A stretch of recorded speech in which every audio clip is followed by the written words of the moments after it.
नमस्कार, स्वागत है आपका एनएमएफ न्यूज में। मैं हूं आपके साथ शबनम।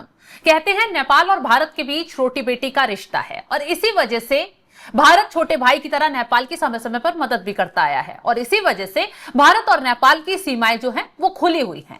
अब देखिए, इस रिश्ते को शर्मसार करने का काम किसने किया है? नेपाल की सेना ने। हुआ ये कि एक शख्स नेपाल से भागकर भारत की सीमा में प्रवेश करता है और पीछे पीछे दौड़ते हुए नेपाल की सेना भारत में प्रवेश कर जाती है, यानी बॉर्डर लांघ देती है बिना किसी परमिशन के, बिना किसी अनुमति के, बिना किसी कागजी कार्रवाई के। और उसके बाद क्या होता है? बवाल भड़क जाता है जब उस शख्स को नेपाली सेना घसीटते हुए नेपाल वापस लेकर जाती है। जो तस्वीरें हैं बेहद चौंकाने वाली हैं। आगे इस चर्चा को बढ़ाएं, पूरी कहानी पर आएं, उससे पहले आप तस्वीरें देखिए क्या कुछ हुआ।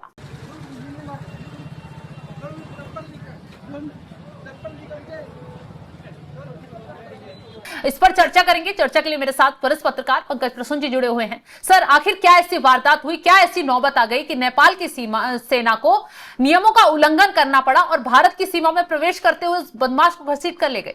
मैं पूरी घटना बताता हूँ कि हुआ क्या। ये जो युवक है जिसको ले जा रहे हैं वो कोई छोटा मोटा अपराधी है वहां का, और जब बॉर्डर आ रहा था तो वो वहां के जो सीमा को जो सिक्योरिटी फोर्सेस जो हैं उससे बातचीत कर रहे थे। बातचीत करने के दौरान ही अचानक ये दौड़कर इंडिया की तरफ भागने लगा। हाँ। और पीछे पीछे वहां के सुरक्षाकर्मी भी दौड़े, और जब वो भाग के आ रहा था इंडिया तरफ तो इधर जो हमारे सीमा सुरक्षा बल के जवान है, एसएसबी का जवान वहां पे तैनात रहता है, ये भी उसको पकड़ रहे थे। और उसी वक्त पकड़ा। आप देखिएगा दो तरह का ड्रेस है वहां पे। उस जब युवक को ले जा रहे थे तो भारत के भी सीमा सुरक्षा बल के जवान थे और नेपाल के भी लोग थे। और फिर उसको टांग के वापस नेपाल ले जाया गया और उसको जो अभी सूचना है हमारे पास उसके अनुसार शायद उसकी मां को सौंप दिया गया है वहां।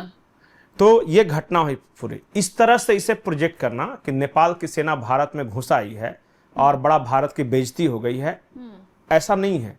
सवाल तो खड़े ये होता है जब दोनों तरफ से जो अपराधी भाग रहे होते हैं ना, तो दोनों तरफ की सेना उसे पकड़ती है। लेकिन पंकज जी, बॉर्डर पे वो दरवाजा है ना वहां, तो है ना कि बॉर्डर क्रॉस करके बिना किसी परमिशन के नेपाल की सेना इधर आ रही है। अरे परमिशन वहां चाहिए भी नहीं। अच्छा, बैठ के चाय पीते हैं, ऐसे तो कल को कोई भी अंदर ऐसे नहीं घुसेगा ना, ऐसे नहीं घुसेगा। देखिए जो बॉर्डर पे गए हैं वहां पे और जो जानते हैं और जो दुकानें हैं वहां जो बॉर्डर पे, वो सब इस घटना को ये कर रहे थे। पूरा आप एक बार पूरा सुना दीजिए। एक आदमी को कोई ऑब्जेक्शन था? वहां हंस रहे थे सब, बिल्कुल वीडियो बनाते। एक बार और वीडियो बना रहे थे। देखिए वहां का सिचुएशन समझिए, ग्राउंड सिचुएशन समझिए। अगर हर चीज को आप इज्जत और बेइज्जती पे लेने लगिएगा ना तो बहुत मुश्किल हो जाएगी। कल को जाके भारत के सीमा सुरक्षा बल के जवान, अरे मैं क्या बताऊं, वहां पे हमने तो चाय पीते देखा है दोनों को साथ बैठ के। अच्छा, ये भारत पाकिस्तान का बॉर्डर नहीं है, दुश्मनी नहीं है। हम लोग जब बचपन में जब बेतिया रहते थे और जाते थे काठमांडू, क्योंकि उस जमाने में इलेक्ट्रॉनिक सामान सस्ता मिलता था, वॉकमैन एक आता था, मैं खुद गया था वॉकमैन। बस में जाते थे सिर्फ ऐसे चेक करता था, नहीं बैग चेक करता है नॉर्मल, उस तरीके से। अब आप बताइए कि बढ़िया से चेक नहीं किया तो भारत के साथ कुछ भी हो सकता है, तो नेपाल के साथ कुछ भी हो सकता है। कुछ दोस्ती ऐसी है जो दिलों की दोस्ती होती है, रहने दीजिए उसको। ठीक है, वो भारत छोटा भाई मानता है, नेपाल को मदद भी करता है, सारी चीजें संबंध ठीक है अपनी जगह। लेकिन कुछ चीजें ऐसी भी तो हैं, कुछ अराजक तत्व हो, आतंकवादी हो, नेपाल के जरिए भारत में प्रवेश करने की कोशिश करते हैं। बिल्कुल करते भी हैं। जैसे देखिए जो हमारा जो IC-816 जो हाईजैक हुआ था, वो काठमांडू से ही उड़ान भरी थी और पाकिस्तान के वहां पे आतंकी थे और वो आ रहा था भारत, तब ये किडनैप किया था। बहुत सारे अपराधी जो बिहार के हों या गोरखपुर साइड के जो अपराधी हैं वो भागकर नेपाल चले जाते हैं ताकि बच सके। बिल्कुल पोरस बॉर्डर का अपना नुकसान है। मैं ये नहीं कह रहा हूं कि बहुत अच्छी बात है कि कोई किधर से भाग के चला है। कल को कोई आतंकवादी नेपाल के रास्ते भारत में प्रवेश कर सकता है, ये खतरा तो है ही, इसलिए तो लगाया गया। लेकिन इस घटना को मुझे ऐसा लगता है कि एक विक्षिप्त टाइप का आदमी है जो दौड़ के आ गया, उसको पकड़ के वापस फेंक दिया, नेपाल की तरफ ले गया। इसको बहुत ज्यादा तूल नहीं देना चाहिए, लोकल घटना है। हाँ, कुछ बड़ा कोई इस तरह का इंसिडेंट हो तब समझ में आता है। और इसको बहुत सारा मैं रिएक्शन देख रहा था कि मोदी सरकार के दौर में एक पिद्दी सा देश भी हमारे सीमा में घुस जाता है, तो ये वो करके हाँ, काफी ट्रोल किया जा रहा है इस पूरे मामले को। ठीक है ना, आप देखिए किसी को रोक तो कोई सकता नहीं, लेकिन वहां स्थानीय परिस्थितियां, चूंकि हम लोग बचपन से वहां पे देख रहे हैं, आपको यकीन नहीं होगा कि माथे पर गद्दा लेके और कल शादी का कार्ड लेके एक आदमी जा रहा था, क्योंकि उसकी बेटी की जो शादी हुई थी वो नेपाल, वो गांव में रहती थी और ये बिहार का रहने वाला था, भारत का रहने वाला था। तो जाते हैं, बोला कहाँ लेके जा रहे हो? तो शादी है, तो बेटी के लिए गद्दा और कार्ड लेके जा रहे हैं। तुमको 100 रुपया से ज्यादा का गद्दा है तुम्हारा, तो अब तो तुमको टोल टैक्स देना पड़ेगा। तो इस बात के लेके वो लड़ गया कि काहे टोल टैक्स, हम तो बचपन से आ रहे हैं। छोटे एक बच्चा था वहां, वो कॉपी लेके आ रहा था लटका के हाथ में, वो नया बैच उसका शुरू हुआ था, वो लेके आ रहा था भारत से। अब वो कहा कि कॉपी की कीमत तो तुम्हारी ये 100 रुपया से ज्यादा है। अब बच्चा से टैक्स मांग रहा था वहां पे। वहां समझिए, जो बाजार है ना वो इंडिया में है और गांव है नेपाल में। 1 किलोमीटर का मुश्किल से फासला है वो बाजार और गांव में। और रोज आते जाते हैं, शाम को टहलने के लिए भी बाजार आते हैं, पान खाने के लिए भी बाजार आते हैं।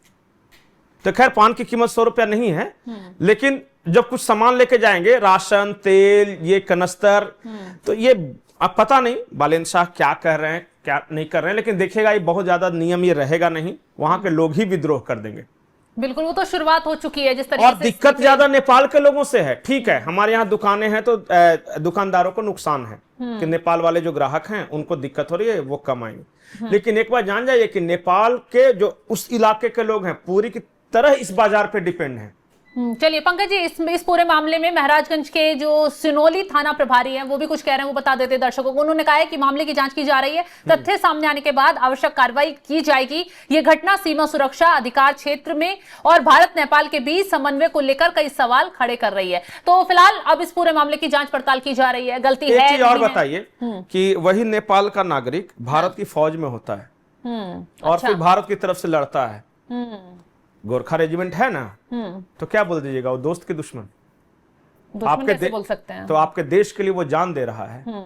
आज भारत में शायद ही कोई शहर, शायद ही छोटा कस्बा होगा जहां नेपाल के लोग काम नहीं कर रहे हैं।